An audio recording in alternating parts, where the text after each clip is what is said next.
Ishimine No Tonfa.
Ishimine No Tonfa.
So the next few months will feature a number of different tonfa kata, but like all the weapons, I start with a number of simple dexterity exercises. We've done the Ishimine Tonfa for the first kata in the series, which is required within the Shindo Juniru for grading. Later on we'll do Hamahiga and a number of other tonfa kata that are within our syllabus. So most people, when they grip a tonfa, it ends up looking like they are trying to define water. Okay? But when you hold it, it's holding it and squeezing the weapon so it rests tight to your forearm. Also, the choice of weapon is quite important. You'll notice these are square. Okay? You'll see rounded. Okay? I would stay away from the round ones because they have a tendency to slip off your arm. And in some training drills, partner drills, that can make you quite vulnerable, especially if you're doing things against a bokken or a bow, okay, or even a live blade, a katana. Okay, so that's just a real point, and it takes some while for you to get used to that squeezing there. I would also recommend that you have a healthy supply of talcum powder, okay, because if you're not used to using the tonfa, after training you'll develop blisters here. Okay, if you talc your hands, Okay, that will prevent that because it allows a little bit more smooth movement. Don't over talcum and don't get lilac smelling talcum powder because you'll smell like your grandma. Okay, so the first exercise is quite simple and it literally is striking down and practicing Hachifuri. When you first start with a stiff arm so the weapon doesn't move and then start to add the wrist action into it until it becomes quite fluid action and you can feel the weapon moving through your hands. So Ayafuri or Hachifuri, okay, which is a filling, striking and defensive position at the same time. Good. The next thing is learning to have confidence to let the weapon go so you can use either end. So notice from here I've dropped the weapon down so I'm losing the bottom end and using the weapon like a striking action for like a hammer strike. So I want to be able to practice shooting the weapon back into the hand, shooting it down, shooting it back, shooting it down, shooting it back. You're going to drop it, so I tend to do it sideways, so there's a little chance of it landing on your feet or where your boots when you're practicing. Okay, the next weapon, the exercise is to turn. So here, look, I'm using 2 fingers on the underneath of the handle, 2 fingers on top, and you just literally turn it from here down, and again, turning the weapon. Again, just getting confidence with the dexterity movements within the weapon.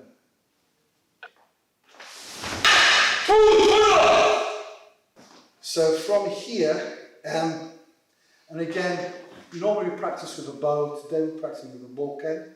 Okay, so Paul comes in to cut, and he's aiming to cut the arm or the midsection of me. Okay, as he comes in, I move, and I cover with the tonfa. Okay, this first strike should hit the arms or the wrists, then I hit the head. So from here, I want to go bang, damage the hands, then hit the head.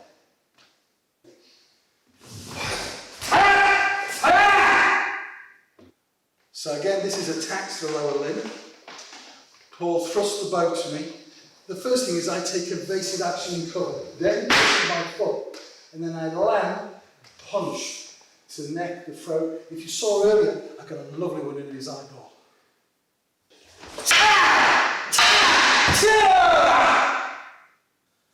So this next session is toward the end of Ishimine Kata. Okay, what actually happens here is Paul's attacking me, come from either side. Okay, but as he comes to attack me, I flip the weapon up. And it can be that way, okay, or it can be that way. What's important is what happens next. I want to damage that. So I attack both hands. Then I attack Paul.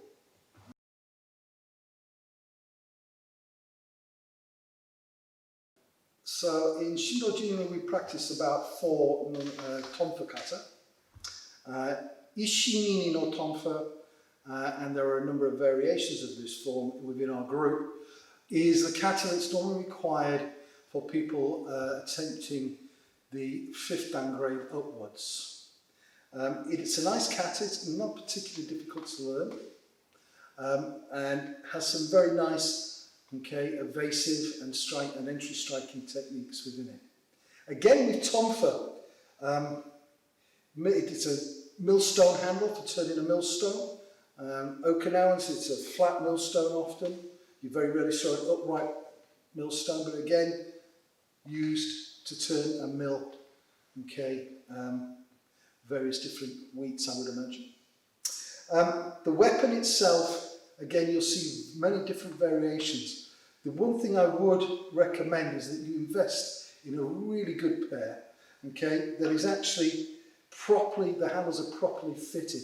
There's lots of light, cheap Taiwanese sets that you can buy.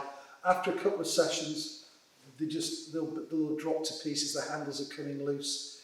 Okay, if you're going to be doing heavy partner work against a bow, you need a reasonably good heavy set.